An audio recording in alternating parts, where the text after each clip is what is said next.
Hey, it's Sandra. Welcome to another episode of Asexualise, my asexual life. This is a place to be for education about asexuality, all things asexual, and I share my asexual life journey, all to help you in yours. So subscribe and hit the bell icon right now. So, bringing you closer. There we go. Have you ever wondered, as an asexual person, or even if you're not asexual, how two people who've got mental health difficulties could be in a happy, healthy relationship together? For a lot of asexuals, many of us have some sort of mental health difficulty. I've noticed this time and time again throughout all my asexual groups, throughout other groups I've been in. Now, whether this is due in part to the fact we are different and we grew up with different ideology and beliefs and feelings and emotions to do with our asexuality that maybe we didn't even understand, didn't know about, we suppressed, repressed because of society, maybe that influenced it somewhat. But also, I think a lot of asexuals have had childhood trauma, which may be a result of asexuality or maybe something completely unrelated. I think there's still a lot of things that are completely unrelated towards asexuality that asexuals still struggle with. So some of the difficulties and mental health conditions I've seen within the asexual community is largely anxiety. A lot of people have anxiety, particularly social anxiety. A lot of people have depression as well. I've seen people with schizophrenia. In fact, I know people like that. People who are autistic, who are extremely autistic, people who've got ADHD, people who have got Asperger's, autism, very, it's on the autistic spectrum, but some specifically identify as having Asperger's syndrome. Some people identify as having ADHD. Some people identify as having ADD, and they just clump it all together as autism. So, I don't want to discriminate against anyone who calls themselves like ADHD or ADD or Asperger's. I think every definition is valid, however you identify in that way. There are people with narcissistic personality disorder. I've actually seen that. I've actually had someone comment on my channel that they had all 12 traits pretty much of a narcissistic video that I did. And, a video about narcissism. And there are also other people, I'm sure, with lots of different types of personality disorders. And so, can you ever have a healthy relationship with someone who has any or some or one or more of these mental health difficulties and problems? So this all depends on the individual people involved, the circumstances, and the outcomes of their mental health difficulties. I'm in no way ever advocating that you should stay with someone who is abusing you. I think get out of that relationship. Doesn't matter whether they've got a mental health problem or condition or not. No one should stay in an abusive relationship, right? There are a lot of people who are mind manipulators out there, who are narcissistic, who are abusive. Some do it consciously, some are living a very unconscious life. But either way, if you feel like your life is in danger, you feel uncomfortable, you're not happy with the situation, then you need to leave it, right? No one deserves to be in abuse and to be feeling afraid for their life and treading on eggshells. So, how can two people with mental health difficulties actually have a healthy relationship? Is it entirely possible?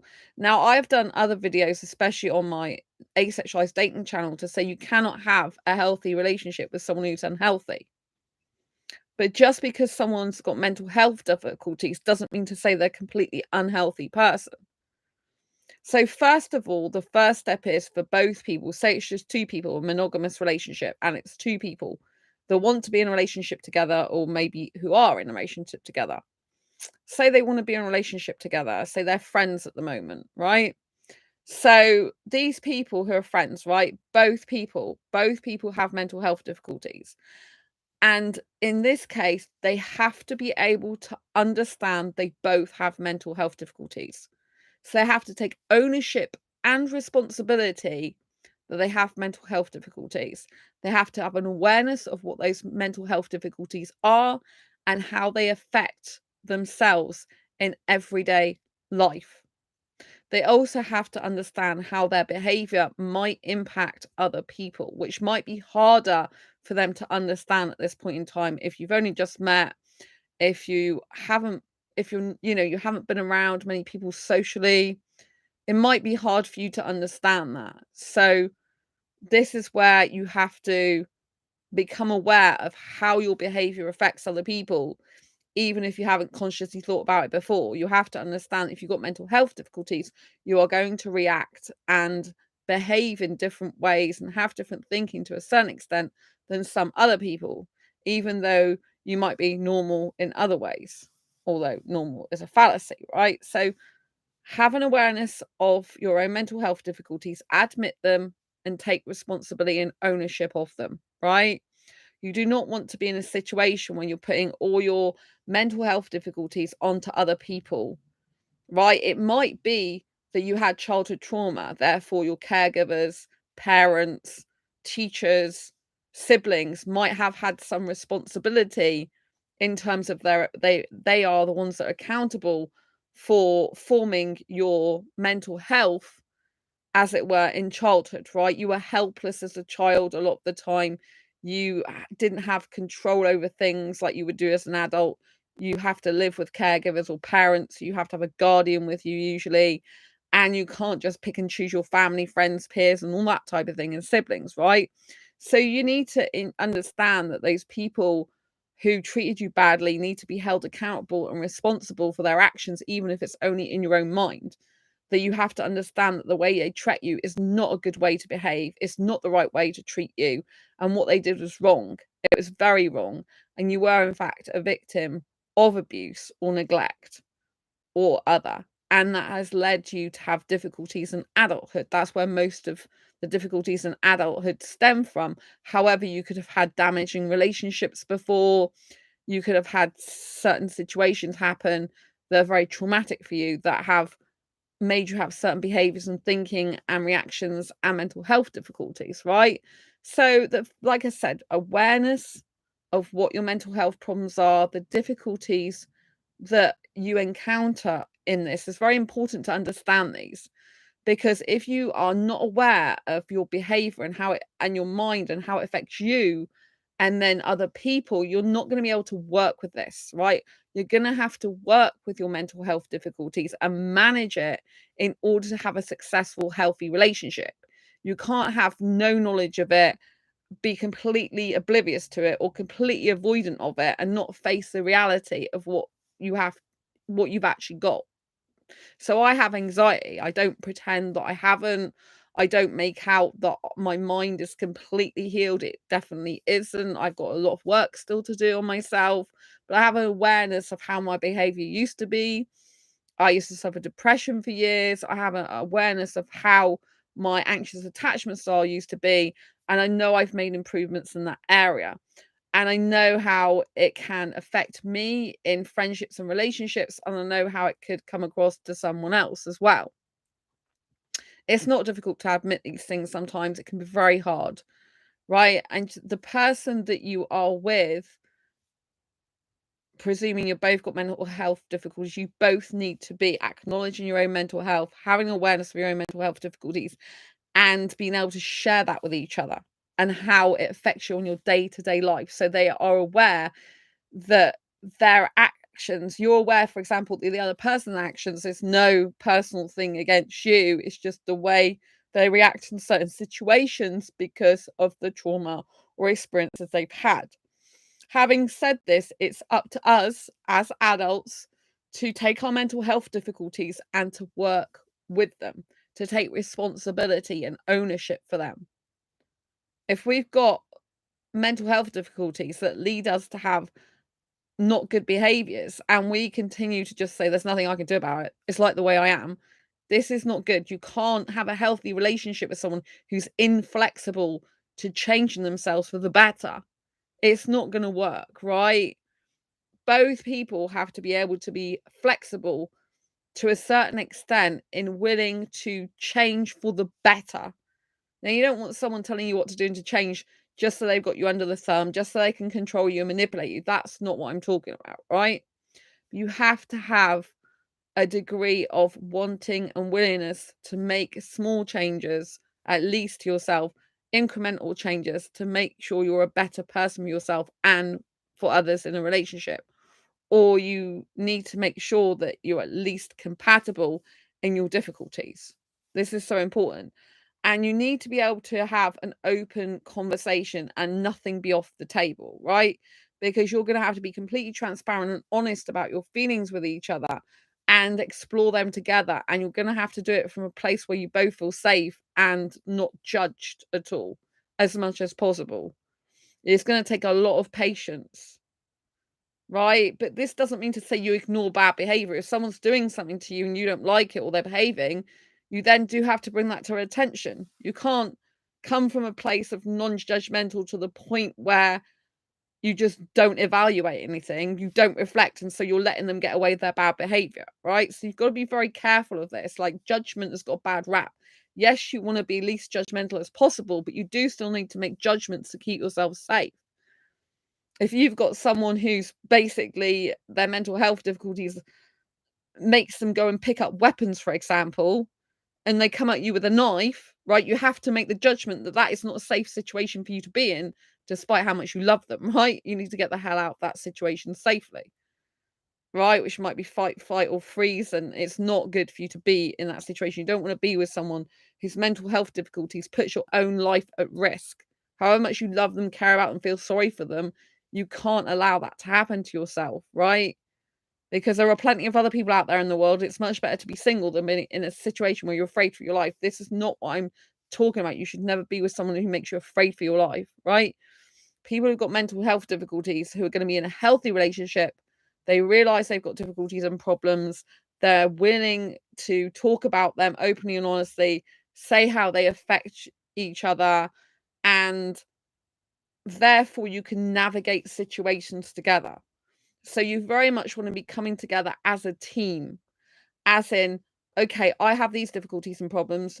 I have these difficulties and problems. Now, how can we make everyday situations and times we are together? How can we make it so that we feel supported, encouraged, not compromising who we are to the point where we don't know who we are anymore, but making compromises maybe where we go and stuff like that. So there have been times in the past when my best friend has been in somewhere with me and their social anxiety is just too extreme.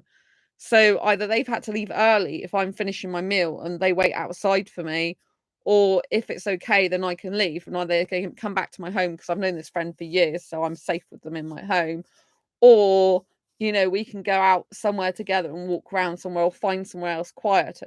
So I'm quite good with people who have got social anxiety, I think, but I am extrovert as well. So I do need some time to go out on my own, to go and be around people if the person I'm with is introverted. But the benefit of being with an introvert is you can spend really high quality time with them on their own. And you're not going to really be too distracted by other people when usually the introverts I know, they mostly want to hang out one to one with me. And that is still my preferred method of communication and interaction with someone, is being one to one with someone, even though I'm a lot better in groups now. Years ago, I couldn't even be in groups. I couldn't. I had to just be one to one all the time.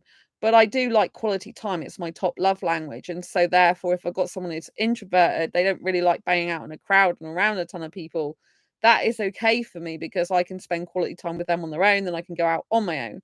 Obviously, in a relationship, if you're having an intimate relationship as opposed to for example, a friendship, if you're having a more intimate relationship, you're spending a lot more time with that person, there might be times when that does become frustrating because you might actually want to go out somewhere with them. You might want to be in their company more, doing social activities together, and that might become difficult. So you might have to navigate that. Maybe ask them if they're okay to come out occasionally with you socially, like once a month. If it's too much for them the rest of the time, would they be safe with that? Would they feel okay with that? Could you negotiate where you go with that? You have to be thinking of these things. So it's very much you're talking to the other person, asking them what they feel they're comfortable with, asking them how they're feeling. It's quite good as well if you see the person looks like they're in distress or have some difficulty, to ask them, like, how are you feeling right now? However, everyone's mental health is different. So sometimes, the friend I've got who's got mental health difficulties as well, they sometimes don't like it if I ask them how they're feeling because it draws attention to their feelings. Therefore, if they're feeling really anxious, it makes it worse. Other times, they will like it if I do ask how they're feeling because they think it's considerate and kind that I think about them and how they're feeling. So they do have some discrepancies between when that question is appropriate for them. So you have to understand that if someone's got a personality disorder, or just say they have like a manic type of personality disorder, or they have different extremes, different like mood swings as part of their mental health difficulties. Maybe like they get high and they get low. Like some people are manic depressant, some people are bipolar, and they get really manic and then they calm down and get really low, and so you're going to have to be aware if you're going to be in a relationship with someone like that, that they are going to have highs and lows.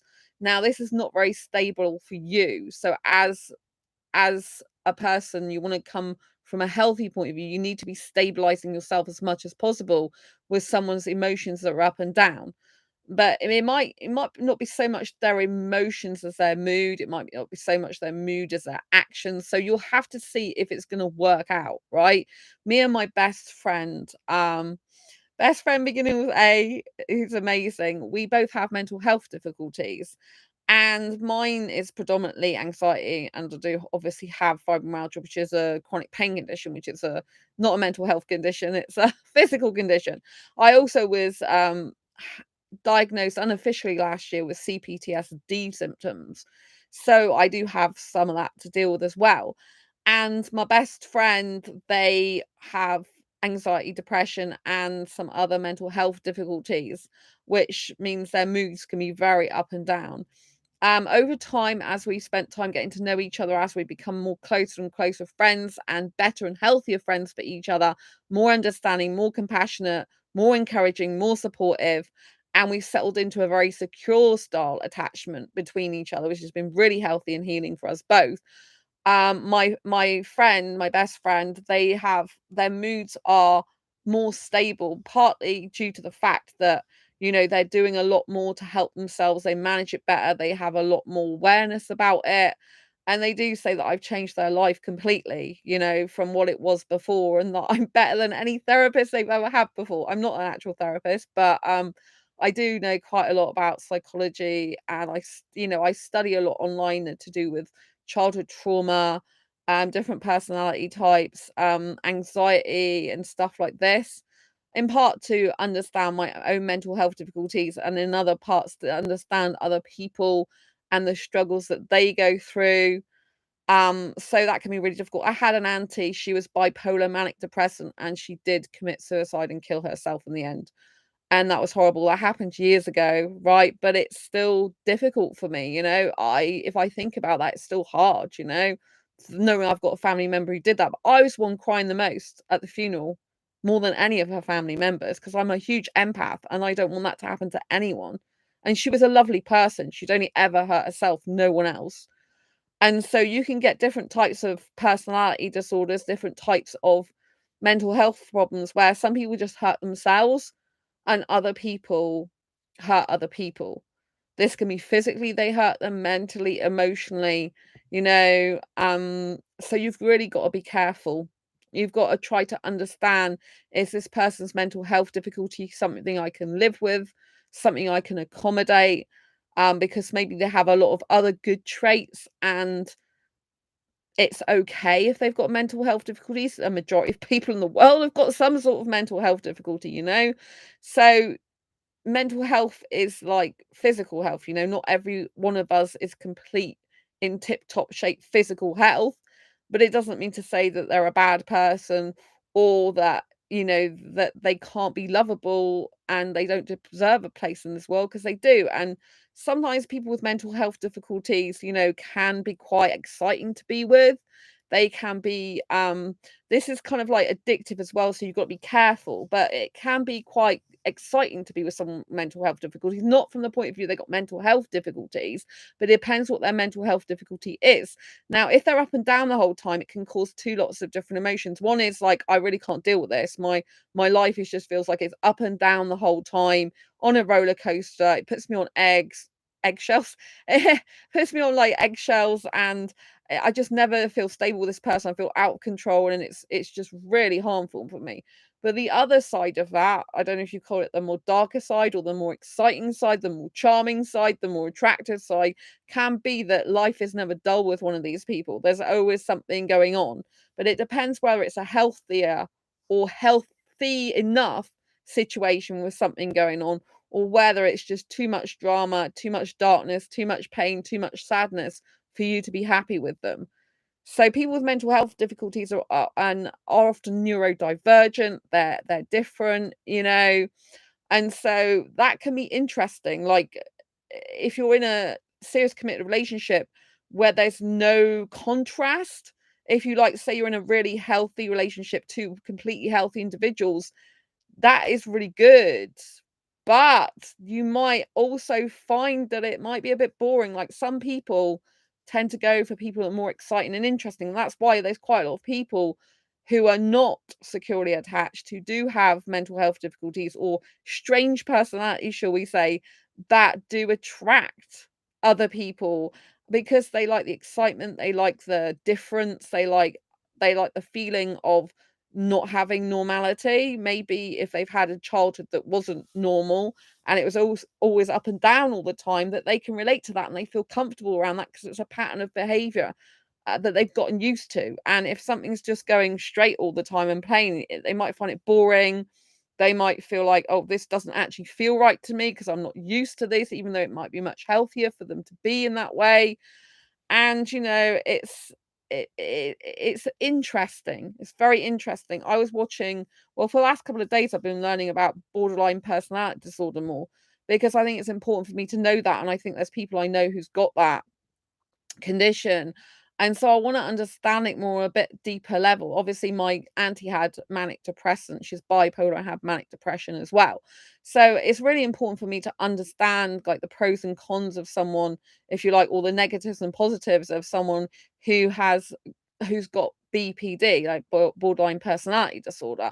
It's good for me to understand like how a relationship with that type of person might work and how it really won't work. I like knowing about psychology and all these type of things so that I can help myself and the people I come across as well. So let's get back to what I was talking about. So being with someone who's got BPD or other mental health difficulties, sometimes it can feel exciting to be with that type of person. It can feel different. It can feel alive. It can feel energetic. Because some people who are on roller coaster rides up and down, moves up and down all the time, it can feel like, wow, this is kind of interesting, right? It's not just smooth sailing, which is boring. It's kind of interesting. But at the same time, it can also be very energy draining. Like you never know where you stand with the person. One minute it might be great with them, the next minute it might be rubbish with them. You're just high and low all the time. So you've got to be careful. And one of the things to do is try and regulate your own emotions and stabilize yourself. Now, if you're a person who finds it hard to regulate your own emotions and you're with a other person who doesn't regulate their emotions, then this can be one of the worst combinations because your emotions are going up and down all the time and you're not even in harmony and in sync and you're just going woo, woo, woo, woo, all over the place.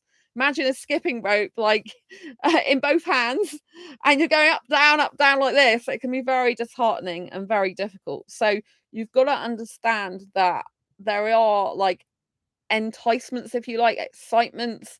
There can be, feel really good in some ways, but it can also feel really bad. And so some people, they intentionally harm other people when they've got mental health difficulties, and other people don't intentionally harm other people. However, you've got to understand if people have got harmful behavior, they have to understand that they have those harmful behaviors themselves. Right. So the person has to admit, like, I've got these behaviors that aren't good about me. I want you to know this, and I'm working on them. They need to be in therapy, really working on them. That's what they need to be doing off their own back, not because you've entered their life and they're like, oh, right, I guess I better get some therapy then. You don't want someone with a bad attitude like that. You want someone who's like, maybe they come into your life and they're like, shit, excuse my language. They're like, this person I really like. This person actually got a really nice heart. I really warm to this person. I feel like safe around this person. I can talk to them about stuff I never could talk to them about before, other people about before. And I really don't actually want to lose this person. And I know I have a habit of pushing people away, people abandoning me, but I realize I got behaviors, thoughts, and actions that really are not good for a serious, healthy relationship, not even as a friend, right? So I need to sort my shit out. I need to go to a therapist and I need to get some help, right? Therapists there to help you to become a better version of you. They're not there to do everything for you, right? A lot of people I come across with mental health difficulties, they make the therapist responsible for their entire mental health, responsible for their life, responsible for everything they do. They're like, this mental health therapist is not helping me, or they're not available when I want. It's all their fault. My life is shit. They're not there for me. They don't care about me. I'm just a number, X, Y, and Z, right? A therapist is there to help you, to enable you and to empower you to become a better version of yourself and to help you sort your mental health difficulties out by talking through them. Also by securely attaching to you, making you feel like you've got a safe space, making you feel like you are valid and valued because they're listening to you. They're there to provide the stuff that was lacking maybe in your past, but they cannot make you change, and they are not responsible for yourself and your entire life. They are human beings that have a life of their own, including outside of that situation. They have other clients that they do need to see. You're not the only one that is suffering and going through pain.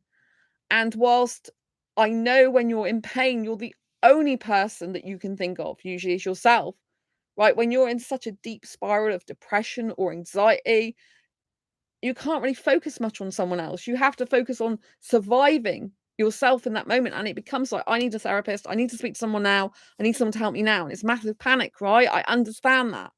But if we look at the overall picture, you cannot make a therapist responsible for your behavior, your actions, your thoughts and feelings, and say it's because of them that I am the way I am, because they're not seeing me today, because they've got X amount of other patients, but I must be first all the time, because they must spend like 3 years with me.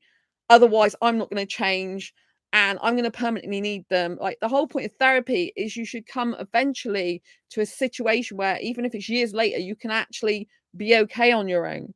You can actually spend some time on your own. They're to enable you and empower you to become a better version of you, to sort your problems out and difficulties to a extent where you're at least stable the majority of the time, right? You cannot say, right, my whole life is a mess and this therapist is the one that's going to sort it out. And if they don't, then I'm not doing anything. I refuse, because you are responsible for yourself. As an adult, you're not a child anymore. As an adult, you're responsible for yourself. Now, I come across some people that say, I'm just a number to them. Like, they don't really care. Right. And I don't know how to say it, but you are a number to them in a practical sense. It doesn't mean to say they don't care about you. But if you look at the bigger picture, and you look at it from their point of view as in a work perspective, they do have a number of clients, number of patients that they have to see and speak to as part of their job. You are a number within that, and you have to gain a greater sense of self-worth and self-care and self-love, that you matter to you, internally. Because if you're always worried about therapists, like just being a number to a therapist, and you rely on someone else to regulate your own emotions, rely on yourself to love, care, and feel something for you, whenever they don't, or they go away, or they have sickness themselves. I mean, it's a really difficult job, a therapist. They are dealing with constant trauma. If they've got trauma themselves, it's going to re-trigger them. You know what I mean? Maybe they're sick because they're dealing with a lot of negativity, right? Negativity does make you sick. And when you're dealing with someone with mental health difficulties and you're a therapist, you've got to listen to traumas, really difficult, dark things sometimes. I'm not even a therapist. And people, even from years ago, have told me really dark things. Like, I don't really want to know them. There was someone who I helped for 2 years in their life. I was texting them for 2 years. They were abroad. And they had such dark and difficult stuff going on in their life, and they were in a really dark place, and they were telling me stuff that their mind was thinking, and it was awful, right? And I didn't wanna hear it, but I was there for them because they hadn't really got anyone else to turn to, and I saw goodness in them. I didn't think they were a really bad person. I just thought that with the horrific trauma they had suffered in childhood, I mean, it was horrific. I mean, stuff that's unimaginable that would probably likely make the news, that type of horrific stuff. In fact, something else that went on later that was apparently on the news in their country. I can't say too much, obviously, because I protect their privacy. But even now I'm getting upset for that person because I'm putting myself back years ago in that situation, right, where I felt their pain. And it was so hard for them, and I was there for them. I didn't have to be. I had my own life, and it was difficult for me emotionally, and sometimes, like, by the end of it, I was nearly saying, "Look, I really need to look after myself," because it was becoming a little bit much, but after 2 years, just as the 2 years was coming to, like, a conclusion, they managed to get free, and what happened was like magic over the next year, I kept in touch with them, and they met this amazing person and their life completely changed around. They met this amazing person who did have their own mental health problems. They had OCD was one of them, and they formed a really loving relationship with them, and they had a baby together. And this was a person who was identifying as trans, and they met this queer guy, and yeah, so they had a baby together. They had got married, and that person thought they'd never get married in their life. They were very independent. When I met them, they identified as female, and so when I met them online virtually, I didn't meet them in person ever. And then, you know as far as I know, they're still doing really well. They went back to studying even with a husband and kid. The dad's father was looking after the kid, and as far as I know, they're going really, really strong, and the thing they specialized in was just amazing. Um, and, as far as I know, they have an incredible life now, but they went through all those really dark times, and I'm telling you this because I want you to understand that even if you go through dark times, it doesn't mean to say you can't get out of them, and that better times aren't ahead. It doesn't mean to say that your whole life can't change around and that you can't find true love, even with someone who's maybe not perfect. Like, everyone's not perfect, right? So I say maybe with a pinch of salt, like, no one is perfect. You're never going to meet the perfect person, but you might find that someone's mental health difficulties also suits your personality or lifestyle more. Like, some people's mental health difficulties means they wouldn't be any good at being a parent, for example, and they may have had such a bad childhood that they really do not want children. Now, if you're an asexual person who doesn't want children, that would suit you, wouldn't it? And if they hadn't have those mental health difficulties, then they might be wanting kids, and maybe that's a deal breaker for you. And that's one of the things you have to have in a relationship is no kids ever. And so that might suit you. Obviously, if the person's dead against kids and they look like they're gonna kill a kid any minute, then that's not good. That's to the other extreme. So you've got to be very careful because you don't want any pedophiles or child abusers or anything like that. So, this is extreme other end of the mental health personality disorder spectrum. So we got to be careful, right? We got to use caution. We got to listen to the words of the person. Like, are they just like, I really don't like kids, don't like that lifestyle, don't want them. Like, I had a terrible childhood. I'm not having children. Don't want my kids brought up like that. Don't want to have kids.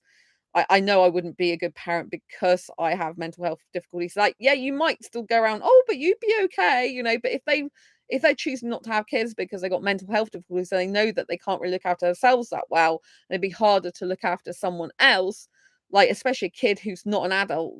Adults can look after themselves. You don't have to have someone being perfect mental health or like, if people are up and down as adults, you can make more allowances and understanding because, it doesn't affect you as much. But if you're a child, the child relies on their caregivers. If the caregivers have got severe mental health problems, it's not actually healthy for the child, which is why a lot of adults now are having mental health difficulties because they've had childhood trauma from that's been in situations from their caregivers, parents, siblings, or other authority figures.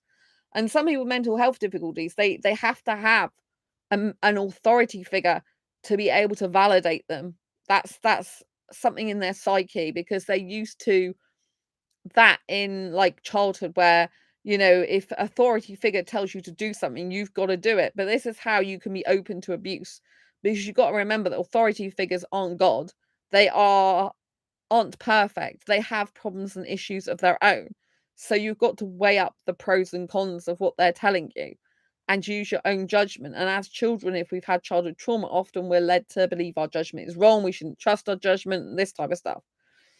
So, if you're looking to get into a healthy relationship with someone who's got mental health difficulties, you have to see if you can accommodate their mental health difficulties after they've been honest about them, after they've got an awareness of them, after they're trying to do something about them, as in they're trying to understand them, they're trying to understand the impact on you in the friendship or relationship. They're trying to work with you to discuss your own mental health difficulties and how you might trigger each other, because you can trigger each other. Like me and my best friend have both got anxiety and we understand each other loads now. But there was one time where, we openly admitted that we've got to be careful because one anxiety could trigger the other person's anxiety to become worse, and you have to be aware of that type of thing. Because if you love someone, if you care someone, even as a friend, then you want them to have a good experience with you the majority of the time, and you want to have a degree of care and love about them and supportiveness and compassion for them, being on the receiving end of your mental health difficulties and understanding the struggles you've got and their own struggles. See, this is very different to an unhealthy relationship where both people have got mental health difficulties, but they don't want to acknowledge them. They don't want to do anything about them. They're avoiding talking to each other and they just can't they just like, oh, I'm fed up with this. This is not healthy. A healthy relationship, whether it's a friendship or romantic relationship, involves two people coming together to admit they have difficulties, to understanding their own difficulties, to understanding how they affect the other person in a relationship, to understand how they affect themselves in the world at large and with other people, and who can get some therapy individually, can learn and grow on their own, but also grow together as a team. You can help each other. If you've figured some stuff out, then you can tell that other person. Now, if the other person's not receptive, if the other person doesn't want to do any work on themselves, and the other person thinks, I'm like this, that's it, right? Oh my God, frighten myself then. And so if they start saying stuff like this is a warning that you just need to get away, really, because a person needs to have a degree of understanding about themselves and how they affect other people and wanting to work on their mental health problems. Genuinely work, not just see a therapist and do nothing. And they just see someone and it's the same thing over and over again. They're not really getting any better. They're not improving themselves. They're not if obviously if their mental health difficulties are at a stage where they're already manageable, they're livable with, that they don't affect you too badly, just aware of sometimes they're having different moods, and it's livable, it's manageable, it's workable with, that's fine. But if you've got someone who's got really, say, a personality disorder and they got severe mood swings and you don't know where you stand with them from one minute to the next, unless they're prepared to get therapy and actually work on themselves and work through those issues and difficulties and realize their behaviors, the way they affect other people. If all they're doing is me, this is how it affects me, this is how it affects me, and they're all like this, they're all self-centered, and they're not understanding how their behavior is affecting you, then that's not going to be healthy for you. You've got to have people coming together that realize they've got difficulties, realize they've got issues going on within themselves, and realize how that affects each other so that you can talk about it, you can share about it. Like, one person got to be open and honest about your feelings. Like if one of my like a friend has a panic attack, they will tell me like, I'm having a panic attack now, if they can speak, or you can just see it. If one of the people's uncomfortable, they have to say, "Look, I'm uncomfortable with this. Like, I need to go now." And you don't have to like follow them out or chase off immediately. Like, if someone's having a really bad time, right? You've got to understand that you've also got to look after yourself. So you've got to assess the situation. Like, do they need my help right now? Is it going to be all right if they go outside? Because maybe they're feeling panicky inside, they're claustrophobic or something. Is it all right if they go out on their own? Like, because you don't want to be in a situation where you're always reacting to like with ignoring your own needs. So, for example, if I'm eating a meal and I have someone who's like basically lashing out in a mood, right? They're like, "Oh my God, I'm just like, oh, I'm fed up with this and angry." I will just let them go from that scenario and I'll keep finishing my food. I'll be on the end of a text for them and I will just let them go and calm down, because it's not nice having an outburst. It's a bit scary for the person who's a recipient, but also I know that if they're having a buildup of anxiety, stress, emotional difficulty, that they need to do that. And sometimes they occasionally do that. So then they'll go out and it calms them down, right? So sometimes it's best not to go after someone because they need that space and time to calm down on their own and to get their bearings right. Because when they're in a in anxiety or stress induced state, they can't think straight. And if you're there in their face when you go out, you could actually get the worst brunt of it. Whereas if you just let them go and let them be, but still say, "Hey, I'm just finishing my meal or whatever you're doing. I'm here if you need me, or I'll be out in 5 minutes, or I'll be out in 10 minutes." Like, where are you going? Like, where are you? Are you still outside? Are you going for a walk or whatever? You can manage it. So you've got to understand that people react in different ways. And like I said, one of my friends, some days, asking them how they're feeling is a really good thing. It's like, oh, it's so kind of you. I love the way you think about me. I love the way you care about me. Other times I'll ask them that and it'll make their feelings worse because they'll send, if they're feeling bad already, it will center them and focus on the bad feelings. So they're up and down with their moods in that respect. And I have to be aware of that. And I don't always get it right. I'm not always going to get that right, am I? I'm not going to know which way that goes sometimes because I'm not a mind reader. I'd like to think I was a mind reader, but I'm not a mind reader. And not yet anyway. But no, I'm not a mind reader. I can think about what a person might think on their mind.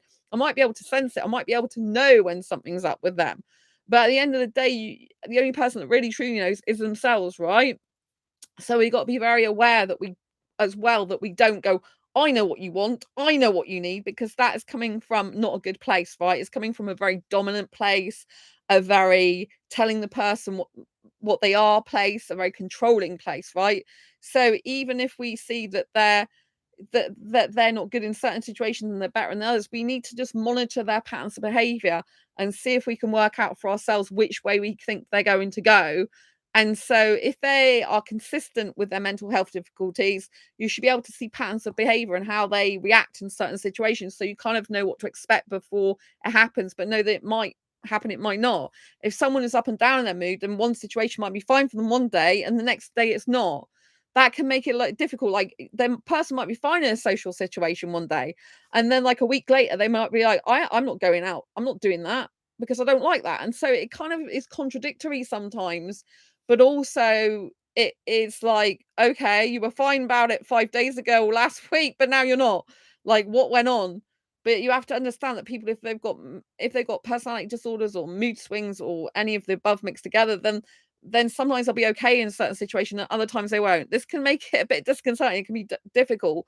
But if there's regular patterns of them going up and down like this, then you can be more secure in yourself, I guess, and secure in the friendship or connection that you kind of know it's their pattern of behavior, even if it might be a bit disruptive sometimes, or it may be a bit difficult to handle sometimes or deal with. You can kind of see that this is what they're like. And there's kind of a like more of a security in knowing it's a regular thing than it being like a one-off flashing out or one-off like thing and then everything else is back to normal for like 3 or 4 months or whatever. It's kind of like you've got to be obviously if someone gets better, if they've got mood swings, then they like to have less mood swings at one point. They might have like loads in one week and then less for a couple of months. So you've got to understand the person, right? You've got to understand what they're thinking. But the good thing about this is if they're open and honest with their feelings and saying, look, I went to therapy, or how did it go? They're not going to tell you their whole therapy session, right? But they might tell you, oh, I was feeling this way or I was feeling that way.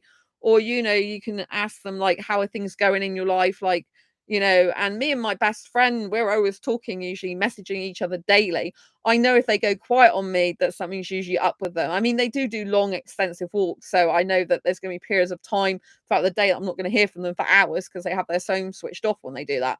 But they're always kind of regular most of the time in their messaging communication. I know if I don't hear from them around a certain time of day, or I know that something's probably a bit up, most likely. But again, they could be out doing a long walk and they've just got like into that because they have extremes of things, and so they will go extreme at something. So they'll be like doing a 20-mile walk, right, which is great for them, but obviously it's very extreme, which they know. Like, we talk about our difficulties and differences and mental health, so they will do things in extreme, and we just accept that about them, and I say we me and them accept it about them.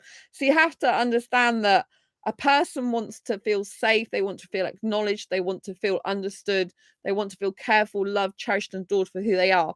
Now, if they've got mental health difficulties and you have, you still need to be doing good things with them, right? And good things for them and good interactions. So you need to be appreciating the other person.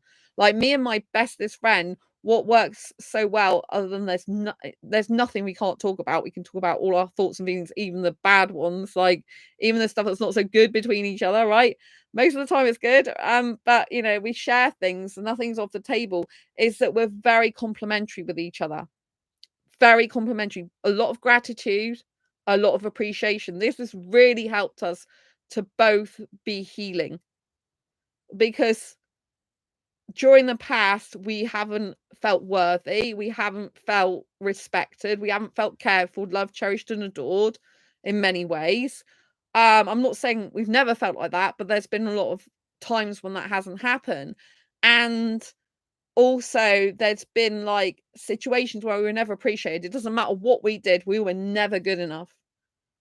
Never good enough for that person, you know? And so when you have a history of feeling unworthy, undervalued, unappreciated, if you then get into a relationship or friendship with the type of person who displays that behavior towards you too, they don't say please, they don't say thank you, they don't say like thanks so much for doing that for me, thanks so much for spending time listening to me, thanks for your support, thanks for caring, you know, and you don't lift each other up in that way, and all it is like, oh right, okay, you love me, but I still don't love myself, I'm still miserable, I'm still lonely, blah blah blah.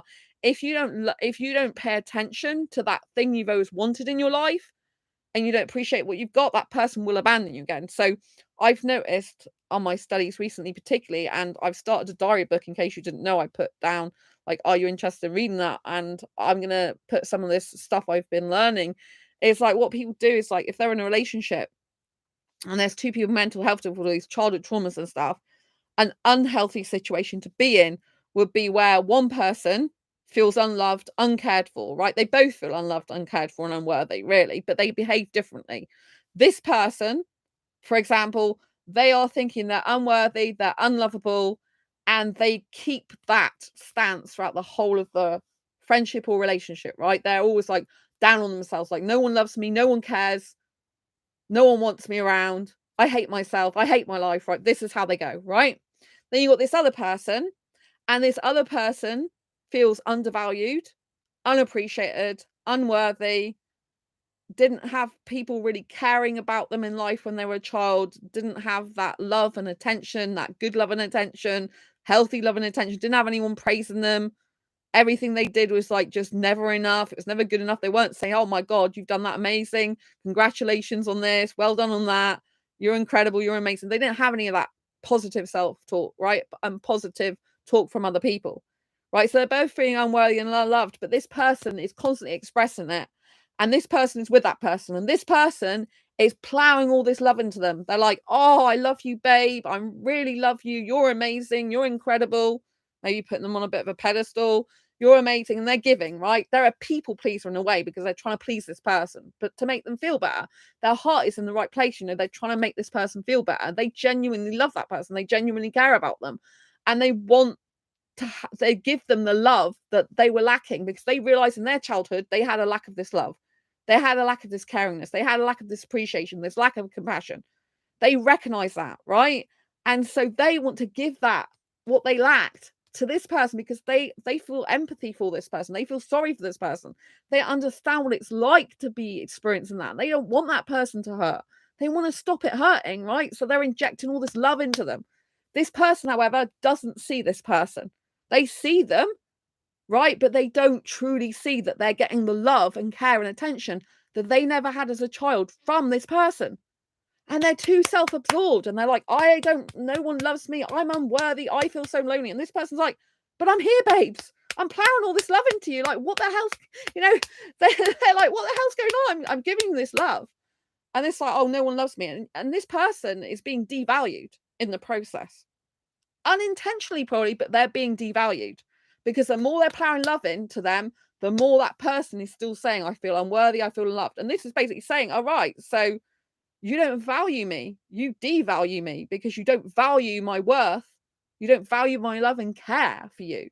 You are basically making me feel unworthy. They don't realize this is going on. First of all, they're plowing all this love in, they're feeling sorry, they're wanting the relationship to work, they're wanting the person to change their mindset, they're wanting them to feel really good about themselves, even though this person isn't feeling great about themselves, maybe. But they want to give them all this love, don't they? Because they know that they need it. But this person is so absorbed in the past, thinking about the past of being unloved, uncared for, unworthy, uncherished, unappreciated, that they're just in this mindset of, oh, I'm unloved, I'm uncared for, I'm lonely. And it's like this, they're stuck in that, right? This is not healthy. And this person, over time, it will wear them down. They will become devalued in the process of giving something that's not well received, that's not appreciated, that's not acknowledged a lot of the time, even, or maybe some of the time it is. They acknowledge it sometimes. Babe, you're brilliant, you're great, I love you to bits. And then other times they're just going, oh, I'm not loved again. So it takes away the building up, the bond, and it makes this person's like up and down the whole time. Oh, babe, you're so great. Oh, thanks for loving me. Oh, next minute I'm so lonely. Even though I'm in a relationship still with this person, I'm so lonely. Or friendship still with this person. This person's a highly good friend. This is just being destructive to this person. So this person over time will feel devalued, will feel more worthless, will feel more useless, because they're not having a receptive response from this person. Instead, this person is zapping them of energy without realizing a lot of the time. And this person is like, oh, eventually, after months or years of plowing this love in, they're like, where's the love for myself? They don't even realize. They're like, I haven't been loving myself. I haven't been spending time with myself. I haven't been focused on myself. I've been plowing all my time and energy effort to this person. It's not even valued. Sometimes this person's saying they don't feel loved, and I'm loving them in the relationship. It's quite insulting. It's quite disrespectful. It's devaluing. It's basically putting this person back in trauma mode that they experienced in the past as a child. It's reenacting the experiences they had that make them feel unloved, uncared for, uncherished, unadored, unappreciated, because of the response they're getting from this person. So it basically re-traumatizes them, and eventually they'll leave because they'll realize, oh no, I'm being devalued, deappreciated. It doesn't matter what I do, I'm never worthy, I'm never good enough for this person. So eventually they leave that relationship and have to what it feels like abandonment to this person. Meanwhile, this person is frantic. They're like, oh my God, I've been abandoned again, because this is what happens all the time to this person. And we know why it's happening to this person now, because they do not appreciate what they've got.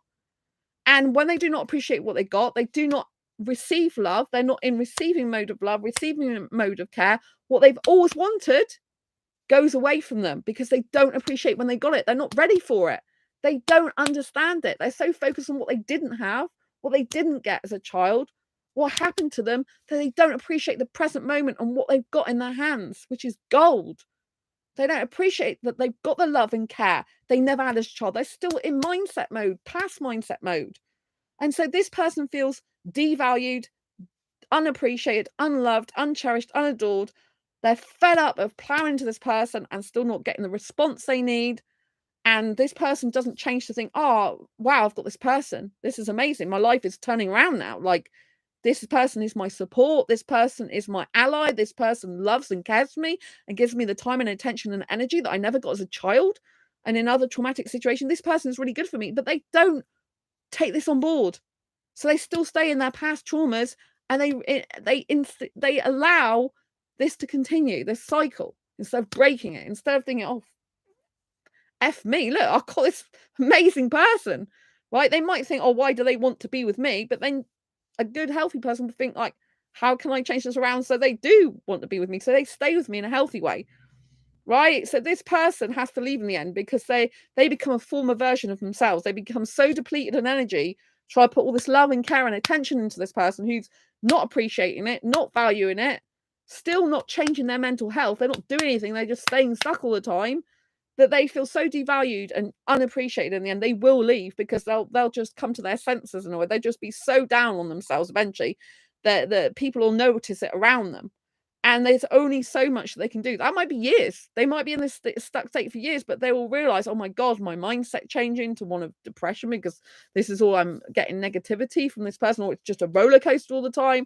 And it doesn't matter how much I love them, they still won't love themselves. They still won't love their life with me, like in it. They can't see that. And this person will leave. And then this person will be like, everyone leaves me. I've been abandoned yet again. See what I told you? I'm always right. And the reason that happens is because of their behavior never changes, their thoughts, the way they treat other people never changes. So both people end up abandoned and re-traumatized. And this is how the cycle of trauma and abuse continues. This is how things do not get solved. This is unhealthy relationship. This ends up being toxic for both people in the end, or bad for both people in the end. Right? Both people now are abandoned. They've had to abandon each other. They feel unloved, uncared for, uncherished, unadored. They think that's proved it.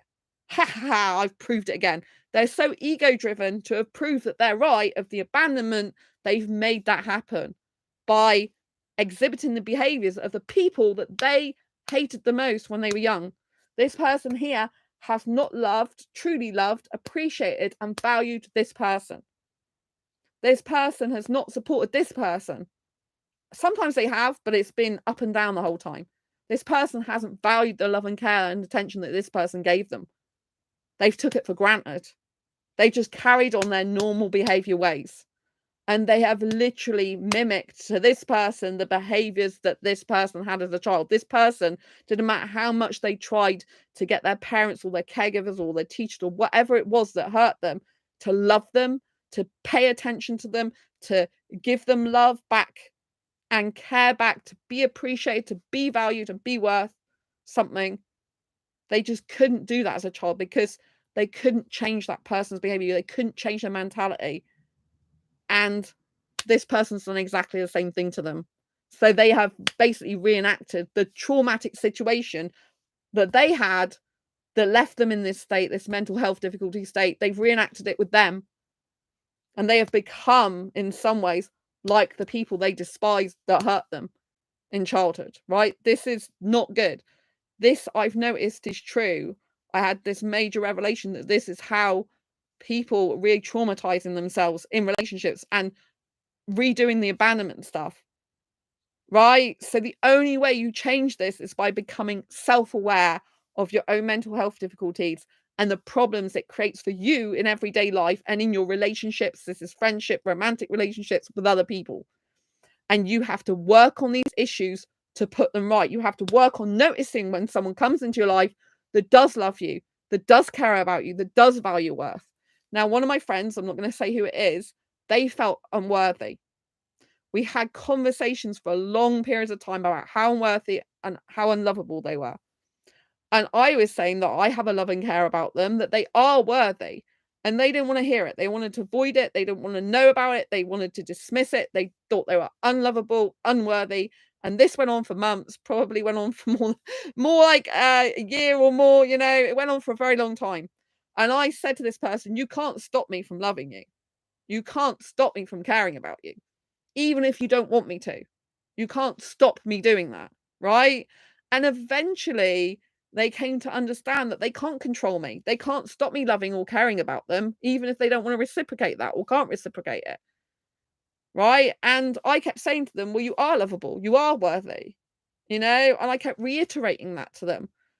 And they've worked on themselves a lot I wouldn't say they've totally, completely lost that, but they've worked on themselves enough now to feel more like they're worthy of being in life, and they're working on themselves to understand that they need to work on themselves constantly to become a better version of themselves. And it is work. It takes work. This is why people don't like it. It's work to work on your mental health all the time. It's work to do it. Sometimes it can be like, oh, I just need a rest, right? And we can chill out and do other things to like take our mind off things. But I wanted to explain this to you because I feel so sad that this is what's happening in relationship dynamics. I see it in other people's relationships. And I'm like, I know what's coming. I can see it down the line. This person is not going to continue to be with you right down the line, however much they say they're going to continue to be with you now, because eventually they're going to value their own worth enough to need to leave that situation because they're not getting the response back that they need. They're actually being re-traumatized like they were in childhood. And this person basically is inadvertently, subconsciously re-traumatizing this person. Whereas you have to, if you felt unworthy, unlovable, you have to be able to switch your mindset around to feeling able to receive that love, whether you reciprocate or not. Be able to receive the care, the love, the time and attention, be able to receive it. As people who have gone through a lot of trauma and difficulties in life, we've got this notion that, oh, we can't receive something. We have to be givers all the time. We can't receive. Now, I learned from an entrepreneur course, actually, the Millionaire Mind Intensive. So it was something to do with money mindset, right? And I learned that in order to be a giver, if you want to give to other people, you need someone who will accept and receive your giving, right? And think about if you gave something to someone and they were like pushing it away, don't want it, don't want to know, ungrateful for it, unthankful for it, feeling ashamed to receive it. Imagine how that would make you feel as a giver if you gave and they were just like that. It'd make you feel really bad, right? So you have to understand, if someone's giving to you, you need to be able to receive it and be in receiving mode. And it'll be uncomfortable at first if you're not used to receiving things. It'll be uncomfortable, right? We have to live in uncomfortability to a certain extent in life, because we do not get anywhere in life by being in our comfort zone. Our comfort zone allows us to stay where we've always stayed, in our comfort zone, and not become the beautiful, bigger and better version of ourselves that we were always born to be. Living in fear keeps us small. Living in comfortability is all about being fearful of getting out that comfortability and doing things that are different and difficult. A lot of people with mental health difficulties, they're comfortable with the mental health difficulties, right? And you can have a healthy comfortability where you accept these things about yourself, but you're working on themselves still. If you're so comfortable that you're literally like never going to change yourself, never going to improve yourself, that's an uncomfortable, that's a comfortability that's not good for you. Because eventually life will whop you on and they'll be like, oh, right, okay, you're not changing, so I'm just going to come and thrust change upon you. This is what life's like, right? And you need to make change happen for you rather than it happening to you. The only way you do that has been taking charge of your own life, pushing through your fears, pushing through your boundaries, and going for things that are different, trying different things. It's the only way you're going to make change and progress. If you keep saying the same thing, or keep staying the same, you'll get the same result over and over again. It's like a record that goes round and round. You have to break the pattern. You have to change things. And only you can do that. You are responsible for your life, your actions, your effects on other people, right? And you are responsible for that. You're responsible for your own mental health, and you're responsible for trying to work with it and manage it as best as you can, so that it can mean that you're in a healthy relationship. How you heal, right? How you heal yourself from past childhood traumas is by doing a couple of things. This is very simplistic terms. One is by being self-reliant as much as possible. So instead of needing another person to save you or to live your life for you or to regulate your emotions, you need to become as self-reliant as possible. This means like spending some time on your own, doing your own hobbies and interests, going out self-dating, spending time sorting your own affairs out, your money and your ambitions and your dreams, all this type of thing, working on yourself, right?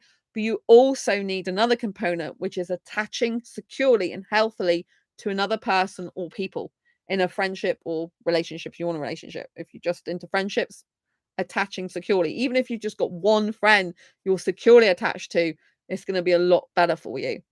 So securely attached means that you have developed kind of a pattern of consistency between each other, a pattern of love and care between each other, enough to know that you're secure. That person's not just going to go and leave you. You've been able to be completely open and honest with each other, work through any difficulties. Maybe there's been something that you both didn't agree on. Maybe there's been some kind of maybe argument, but you've been able to still be together in that friendship or relationship and not leave each other. You just work that problem out, realizing it's not the end of the world, right? And so when you securely attach to someone, you have a much more pleasant and smooth ride with them. You both have to be able to understand that you both care about each other. You both maybe have friendship love for each other, or in a relationship have some love for each other, and you're both in receiving mode, at least to a certain extent of that. You're both appreciating each other and you're verbalizing this appreciation. And you're not just verbalizing, though, you're showing it through actions and words. Actions and words have to match up. It's no good saying I appreciate you if basically you're slamming the door in someone's face. It's no good saying, "Oh, I really appreciate the time you spent with me," and then you don't actually appreciate the time they spent with you, you know? Because maybe I appreciate the time you spent with me, and then, like, the next day you're like, "Oh, no one spends any time with me. No one cares." That's not appreciating the time they spent with you, right? If you appreciate the time someone spends with you, then you'd be like, "I really appreciate the time you spent with me. I know that you could have had other things to be doing in this time, but I realize that, you must care about me a lot to spend this time with me, you know? And I'm really thankful for it." Right? You need to be lifting each other up, supporting each other, being positive about each other, right? And making each other feel good, right? Not treading on eggshells, right? So you need to be looking at this and the dynamics of the relationships you have with people. You have to be understanding. You have to be willing to receive love, care, time, and attention from the right people. Now, don't get me wrong, there are some people who will just pay you attention because they have ill intentions for you, right? So you've got to, over a process of time, use your discernment. Is this person just saying something and they're not really living up to what they're saying? Are they just saying something to keep me sweet? Are they just saying something, but they don't really care about me? So you've got to weigh up their actions. Like my bestest friend, I know he genuinely cares about me because he'll go out of his way to do things for me that aren't convenient to him. He'll go out of his way to look after me when I get sick, right? Even changing his plans around. He won't change his plans around if it's just a normal week, right? We're seeing each other, today now, so I'm really excited for that. So he won't change his plans around when we fix something, right? Normally. But if he knows that I'm in a crisis, a catastrophe, or something like that, then he has some flexibility. So when I got COVID, for example, I really needed food. I was going to run out. He was going to come on the Thursday to get food for me anyway, because he was doing that anyway. I think it's because I wasn't feeling too great, but I didn't realize it was COVID at the time. And then he swapped it till Tuesday. He rescheduled what he needed to do in order to help me and come to my rescue quicker, if you like, because he put my needs first. He doesn't do that all the time, so I respect him. He's got boundaries in place. He will tell me as well if he doesn't like something. So, for example, there's a Chinese restaurant in my city. He won't go in Chinese restaurants. I don't know if it's exactly a phobia or what, but he hates him standing in one, right? So he'll be like, I don't want to go in there with you, which is a shame for me because I'd love to go in there with him, but he doesn't want to. I went to Peyton Zoo. We went to Peyton Zoo together, but I already knew I wanted a Chinese meal at the restaurant in Peyton. And I went into the restaurant and we decided how we'd work it out because he doesn't want to be in a restaurant that's Chinese. He's just like, his mind is like, I can't go in there. I don't know if he has got a phobia, but that's the way it comes across, that he just can't go in there. He's really dead against it, right? So we already discussed beforehand, like, what would happen. He likes being on a walk at Peyton Seafront. The Chinese is not far from Peyton Seafront, so I get to eat my Chinese. I keep in contact with him, saying I'll be okay on my own for an hour. He goes out and has an hour's walk. Actually, end up being an hour and a half I was in there for. And so I'm messaging him, and then he waited outside for me when I'd finished my meal. Right, therefore, he gets his walk, he gets his freedom, he gets his time, he gets to have some pleasure for himself. Non-sexual pleasure, obviously, going to the sea, and I get to eat a lovely meal. I get to be happy. I get to enjoy that meal. I get to feel good because I'm eating something different with all my special dietary requirements and health needs. And so we're both happy people. Like, this is how you can help each other when you've got mental health difficulties to still have a healthy, successful friendship or relationship if it's a romantic thing, right? Because you work with each other's mental health needs, you work with each other's extrovert and introvertism, because he's an introvert, I'm an extrovert. Sometimes he'll come out with me, sometimes he'll go to the pub and we can have a meal together. Other times he's like, I'm not feeling like I can do that at the moment. It's just my mental health's not good enough for that. And so we have to work with that. So sometimes I'll eat at home, for example, in those cases, or I'll have to eat and he goes and does something else. So we work together as a team. So when people have got mental health difficulties in a healthy friendship or relationship, you're working together as a team. You're talking to each other, say, I'm not comfortable with this, I'm not comfortable with that, this is boundaries, right? And then you're like, sometimes like, I need to go out, I need to have a meal out because I'm just don't want to cook, I'm really need food because of my low blood sugar, and I have to still do that, right? Because I respect myself and love myself. He respects and loves himself. Well, he's working on that anyway more and more.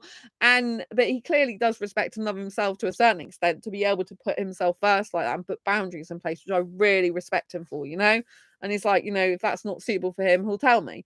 And so we work really well together as a team.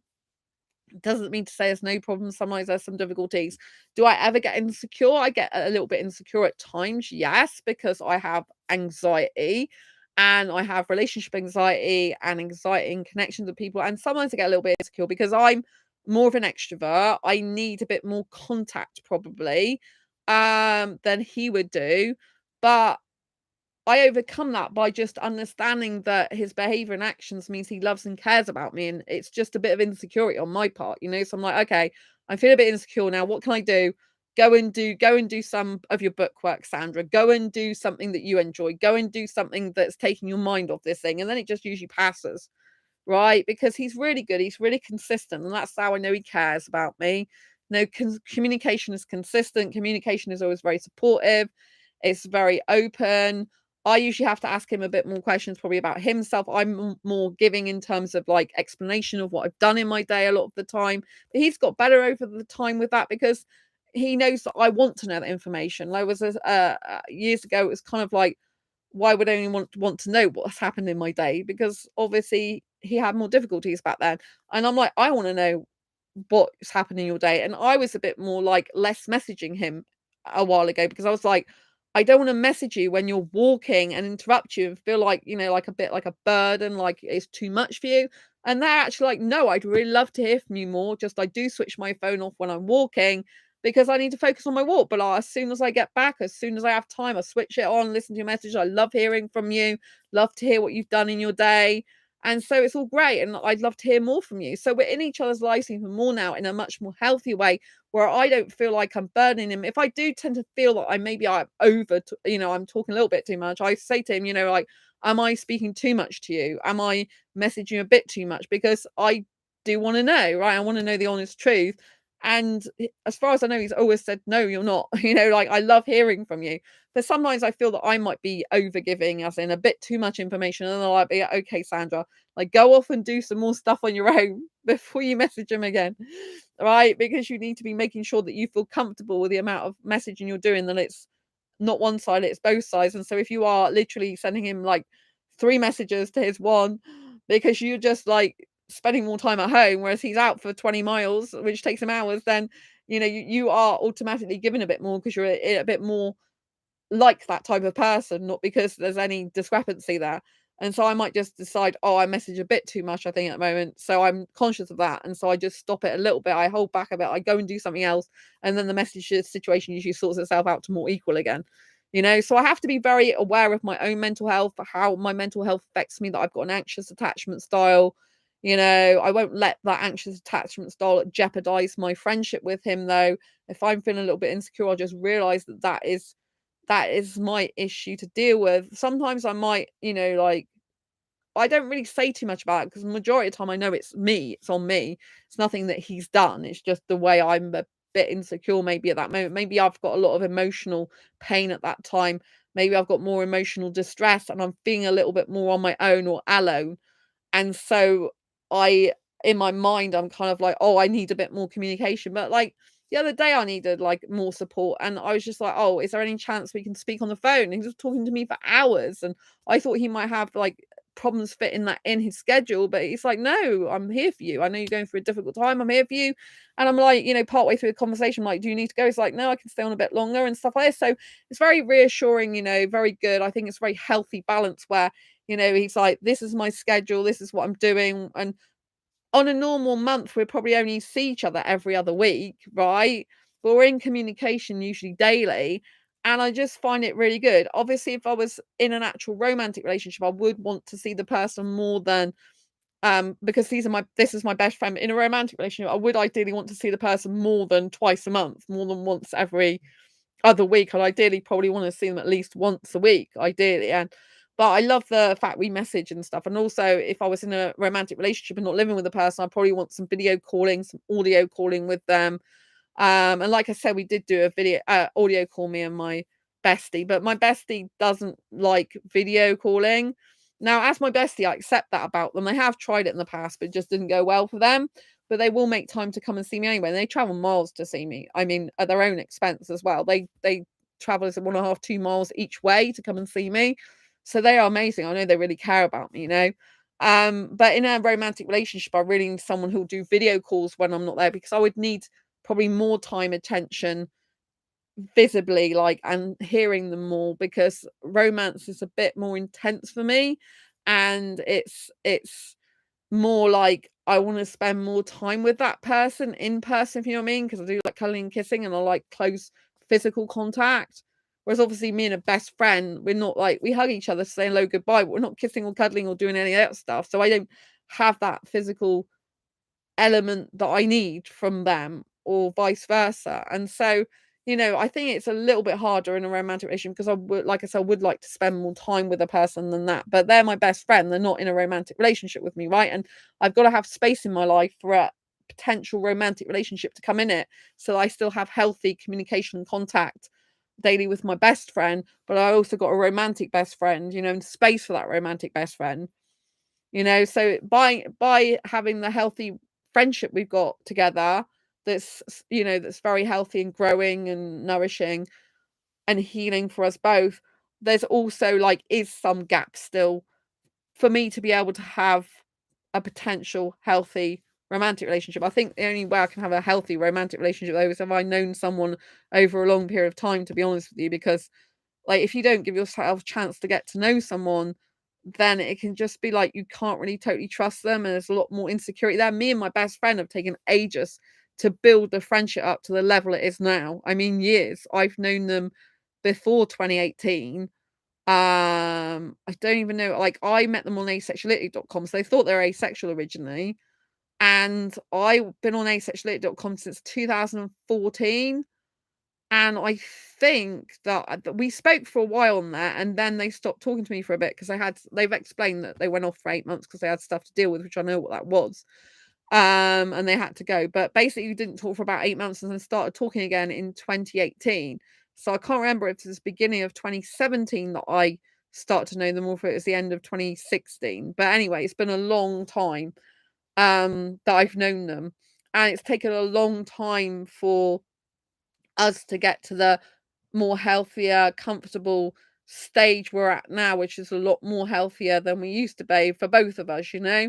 So it requires work, it requires time, energy, and effort, it requires a lot of understanding, it requires us both to work on ourselves, it requires us to constantly like um be very self-aware. And you know, like, he's a lot more receptive now to me caring about him back. He's a lot more receptive to feeling friendship love than he used to be. He's a lot more understanding of himself.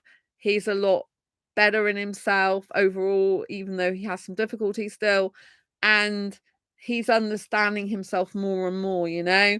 And even tonight, like a few hours ago, he's like, "Oh, he's reached a goal of his, which I'm incredibly proud of him for, you know." And I will verbalize that, like, "I'm so proud of you."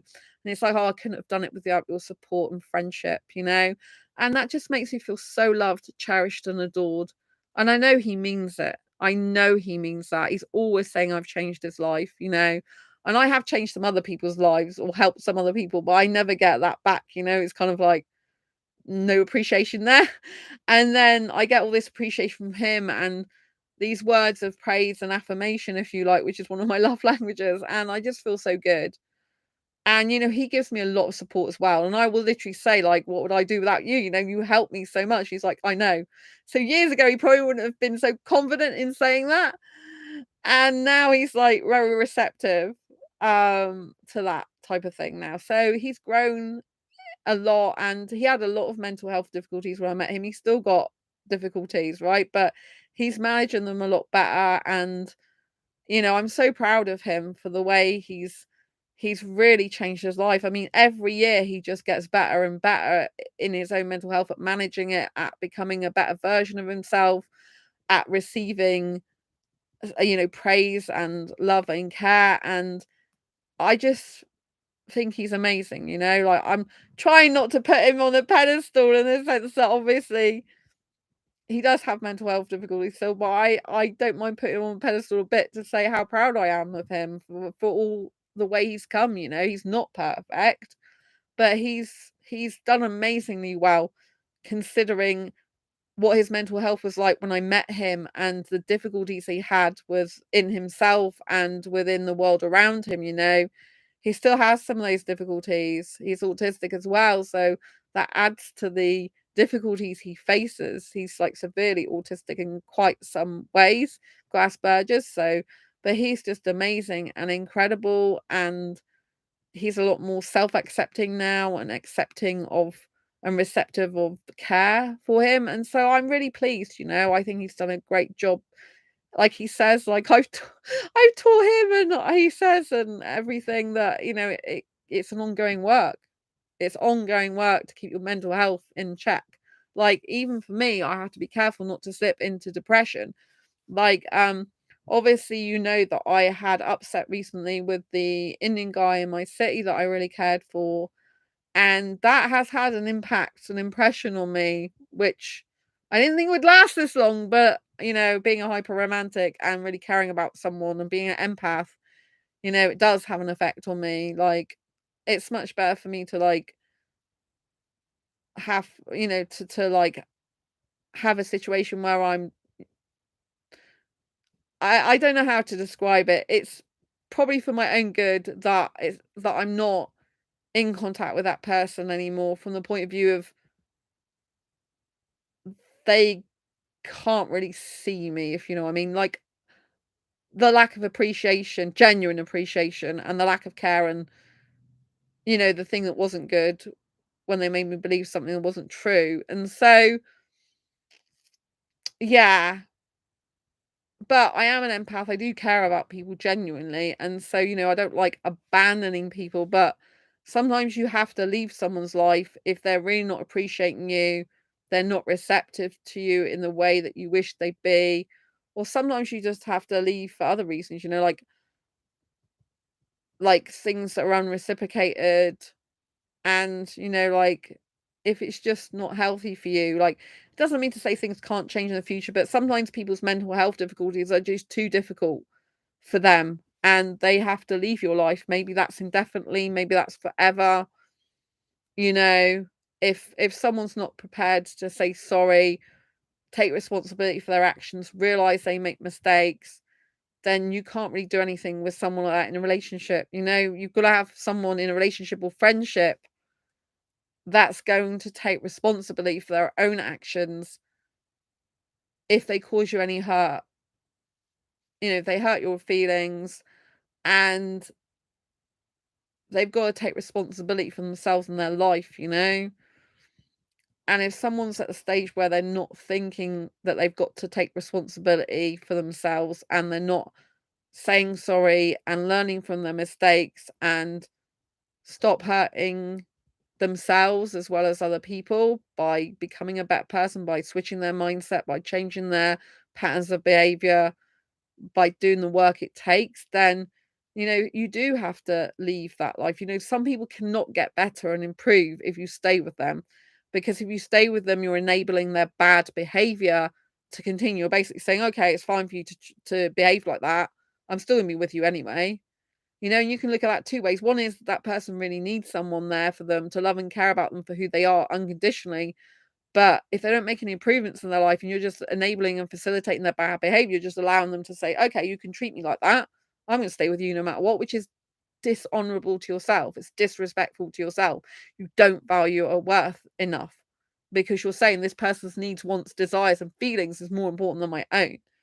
Their behavior is acceptable even if it's not. And so, you know, eventually, hopefully, they learn the lesson that if people keep going from their life, that they need to do something about themselves, depending on why these people keep going from their life, what circles they're in and stuff. But I mean, I've even had a friend who didn't really appreciate me in the end, you know, and they were always looking to get other friends all the time, which is fine to have other friends, but if you don't appreciate the friends you've already got, you're not really going to appreciate the next ones that come along and the next ones that come along, and eventually they're going to leave. You know what I mean? So it's just what happens.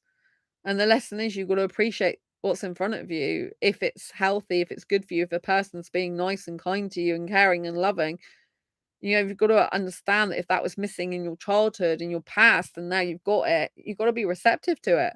Because otherwise you push it away.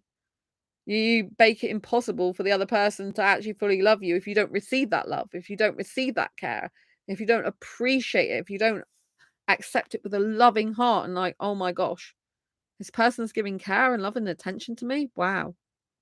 Must mean I'm special for them to do that. Must mean I'm worth something, must be amazing, like I really appreciate them.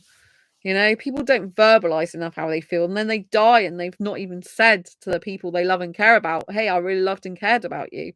They've died with their pain, not inside them. They've died with their love and care for someone inside them. Don't be that person that looks back on your deathbed with regrets. Live your life the best you can and keep improving yourself so that you can have wonderful adventures in life, so that you can experience things you never thought possible before, so that you can change your life around. The reason I know your life can change around is because I have changed my life around. I'm not perfect. I've still got traumas I have to work through. I discover more and more about childhood trauma, more and more about difficulties. I have to work more and more. I'm like, oh my gosh, not another thing. Sometimes it is a bit energy draining. It is a bit much. Honestly, sometimes it's like I just want to rest. But by understanding myself better, then I can help myself in situations with people. And I can prove myself. And my life has completely turned around for the better, though. Like I was at school, at primary school, I was bullied. Secondary school, I was bullied. And I was very lonely and I was really introverted. I didn't like being introverted. It wasn't doing me any favors. It wasn't helping me in my life. And so I just, gradually I came out of my shell. Well, I say gradually, I made a conscious decision to change myself. And then as a 10-year-old, and then at 15, I did a work experience in a radio station. And then I decided, if I want to work in radio and the media, I've got to be able to be like more loud, talkative, bubbly, energetic, outgoing, because that's what I saw the personality traits of someone who was in radio, for example. I saw that use their voice. They were able to talk in front of people. They were able to express themselves. They were able to mix with people. They were able to be in front of people, be around people, but they could also be in a studio on their own as well. So I decided, like, if I want to work in newspapers and magazine, I need to be more outgoing because I see those personality traits as the things that make them successful in that industry. So I basically changed myself. I've reinvented myself to be a different person multiple times. And that's what I'm talking about in my Oxford talk for Blue Talks, how to reinvent yourself to become your future self. Excuse me. And it's the 22nd of September now, and my talk's on the 23rd of October. So it's about a month to go. I still got loads of talk prep to do and memorizing to do. But, so I hope you found this helpful in a healthy relationship, right? A healthy relationship requires both people to acknowledge their mental health difficulties, understand their own mental health difficulties, understand how they impact themselves in their everyday life and in a relationship or friendship. Understand how that dynamic works. If they're new to a friendship, new to a relationship, they have to then monitor their feelings and emotions and be consciously aware of how they're reacting and interacting with that person and vice versa, so that they can discuss it. Like, when you did this, I felt this. When you did this, I felt like you were just walking off and abandoned me. When you did this, I felt humiliated. When you did this, I felt like embarrassed. Or when you did this, I felt like ashamed. Or when you said this, or I need to tell you something, that when I'm in this particular environment, I may just go off because I get claustrophobic. I want you to know that my behavior might be like that. It's nothing against you. I might just need to leave. So be prepared if I walk off, that it's nothing to do with you. You've not done anything wrong. I just need to get out of this space for my own sanity, right? Or, I'd rather not go to the beach because I don't like being in the sun, for example, or I don't like seeing nude people, or I'm uncomfortable in that environment, or, like, I don't like eating in this place. there's gonna be some compromises you're most likely gonna have to do. Like, I might be in a situation where that person doesn't wanna go somewhere, but I do wanna spend some time with them. So I need to go somewhere else that they're comfortable with, that I'm comfortable with, so we can actually meet up with each other. Otherwise, we'll never meet up, right? There might be some situations where they not usually sociable, but maybe there's less people in a pub on a certain day or days. And they're like, okay, well, we'll go in a weekday at such and such a time because there's less likely to be people around, and I'm okay to do that. I'm fine because I wanted to spend time with you. I like know you like eating out, like this type of compromises you do. So it's not compromising yourself to you don't understand yourself or that it's really hurting you. It's compromising so that you're willing to kind of bend a little bit for each other, and you're willing to kind of like change a little bit in what you would usually do to accommodate the other person while still retaining your own identity. And so, like open, like I said, honest communication. You don't want to be attacking the other person saying you did this, you did that. You just need to say about the behavior, like when this happened, it made me feel. When that happened, it made me feel. Or just to let you know, I don't want to be doing this, just to let you know I didn't feel comfortable doing that, just to let you know. So you're actually sharing what you're not comfortable with, sharing the difficult feelings and emotions you have without blaming the other person. This is how you should be as much as possible. You don't always get it right. I had a situation where I moved home and there was one point where I wasn't as good as I could have been, and I'm like, I showed that I was like, because this person didn't want to do something, and for me it was like very simple thing, and I did show it. I was like, I showed in my facial expression that I was not happy, and we both ended up like having difficulties that time. But we both ended up apologizing to each other, and I take full responsibility that I wasn't at my best in that scenario. I, for a number of reasons, but I wasn't my best. So I said sorry. I wasn't at my best then. I admit it, because it's true. I'm not always at my best. And when you're at, in the situation where I was moving, I've been like hammering furniture and making furniture. I'd been really stressed out and not in a good way, mentally, emotionally, not had much sleep. Very intense because I'm actually spending most of my days with other people. Even though I'm an extrovert, I'm not used to spending every day with someone. And it wasn't always the same person. And it was just so stressful. And the where I was coming from is it's a simple thing, but the person wasn't comfortable doing that, right? And so I got in my mannerisms, I was like, well, all I'm asking you to do is, and it wasn't good. So yeah, I apologized, they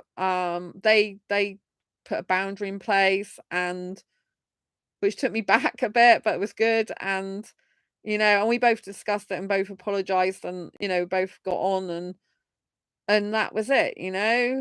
Because like sometimes I can't have a perfect mind all the time. Far from perfect mind. My mind is an anxiety one.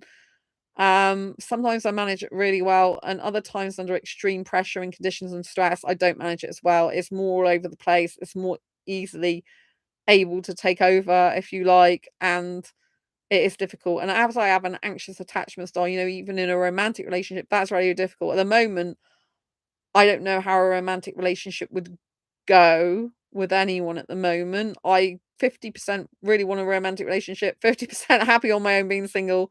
And so that's hard. And I have relationship anxiety and potential relationship anxiety. And it's my worst form of anxiety. It really is difficult for me. And so I think the only way probably that would be overcome is if I did get a healthy guy to be in a relationship with who I could securely attach to, and vice versa, like I do securely attach to my best friend.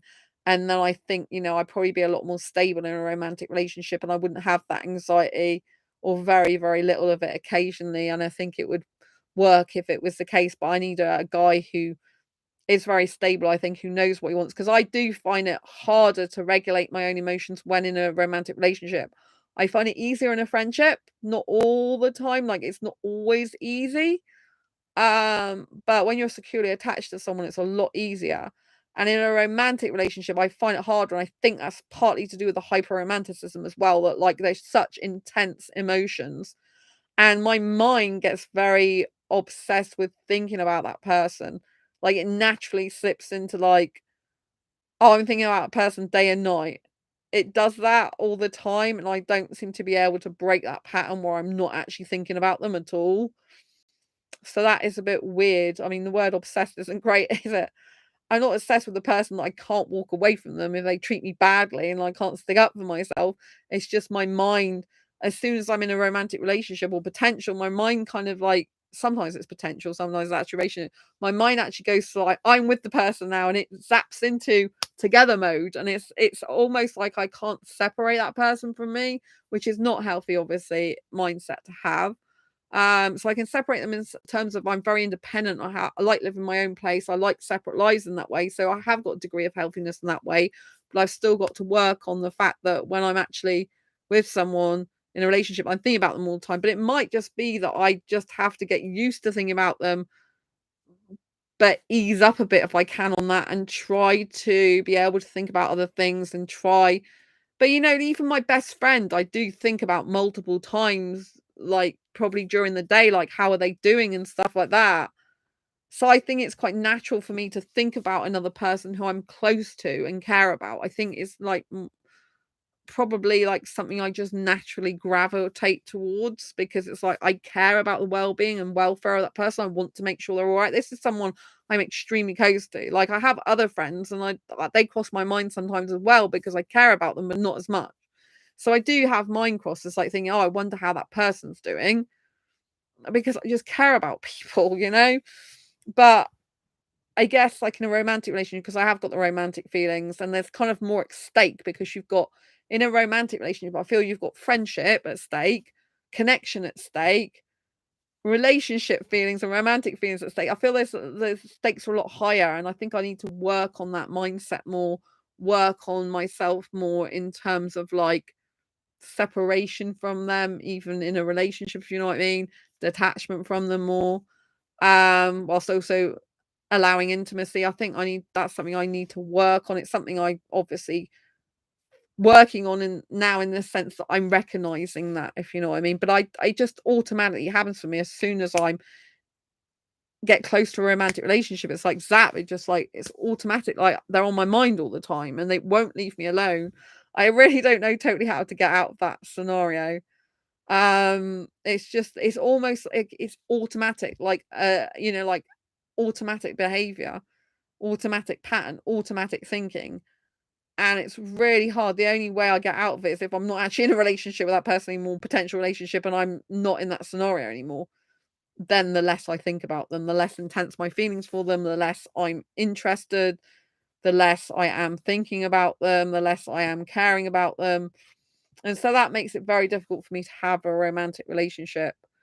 I think there's still things I need to work on in order to become more healthier to be in a relationship with someone else. But I also recognize that I've come a long way and got a lot of good qualities about myself as well. I think you have to recognize things about yourself, things that aren't so good about yourself, things that are difficulties that you can work to improve and also talk to the other person about. But I also think, that you can still have a healthy relationship providing you're working on yourself and recognize difficulties. I mean, obviously, if I get a guy that's got an anxious attachment style, maybe like me, and who does think about me like pretty much the same type of way, like when they wake up and when they go to sleep and in between, then it might be healthy so long as we've got our own lives still, so long as we're keeping our own friendships, so long as we're keeping our own hobbies and interests, so long as we're keeping our own going out, so long as we're keeping a sense of self and we're not like to the point where we have to see each other all the time. I think so long as there's a healthy balance, even if we're thinking about each other and we're on each other's minds, I think that could possibly still work if the person's like, I woke up this morning, I'm thinking about you, I'm going to sleep, thinking about you, night, my darling, and stuff like that, and oh, I'm just checking in to see how you're doing in the day because I was thinking about you, that might work quite well actually. Because with my best friend, we're not in a romantic relationship. I do hear from them usually, sometimes a few times a day, quite often a few times a day. So like in the morning and at night, sometimes during the day as well. So if that's my standard and what I like in a friendship and it makes me feel a lot secure and happier, then I think I'd need that in a romantic relationship. I think sometimes with mental health difficulties, you have to understand yourself really well and understand your actual needs and be honest about those needs. Because if you push down your needs and you pretend that you don't exist, then they are going to resurface and that you are going to jeopardize that potential relationship or relationship if the needs aren't matched. So if you have got an anxious attachment style, there's things that aren't good about an anxious attachment style, and there are things that are good or better than you might think they are, you know? Because an anxious attachment style person would be quite anxious to kind of like be in that person's life, you know? And if the person has had a lot of neglect, they might like the attention that an anxious person pays them. Like they might like being in communication a lot more with them. They might like to give that person reassurance. It might make them feel more reassured if the other person needs some reassurance, if you know what I mean. It might be like, oh well, that person must care what I think and they must value me if they want some reassurance from me. So they must think I'm a really important, special person in their life. And I didn't have that when I was young. And wow, that's amazing that they care about me so much. So, you know, it depends on which way a person thinks about it. Obviously, if someone's avoiding attachment, it's not really going to work with an anxious attachment. Like if someone's avoiding attachment and they really are very avoidant, like you can't really have a healthy relationship with someone who's avoiding talking openly and honestly about difficulties and trying to sort them out. Like an avoidant person can change themselves to a certain extent and become less avoidant and realize, look, I've got an avoidant personality type, but I know I need to talk to you. Maybe I'm going to avoid talking about the subject right now, but I am going to make a time to talk to you, and this is the time it's going to be, right? So there's things they can do, but in general, like an avoidant will avoid the things that an anxious person needs in a relationship. So they kind of work opposites to each other and they're pulling in different directions. I think with a healthy relationship or friendship, you have to be going in a similar direction. You have to have some sense of core bridge between you two. So you're both two individuals, but you have to have like a bridge between you where you meet in the middle and then still have your separate lives, if you know what I mean. So you've both got this arch that's supporting you both, if that makes sense, to move the relationship forward, you know. But I don't think I would get on well with an avoidant type. I think they would make me feel probably more insecure and they would make me feel less loved, less uncared for, less wanted, less needed.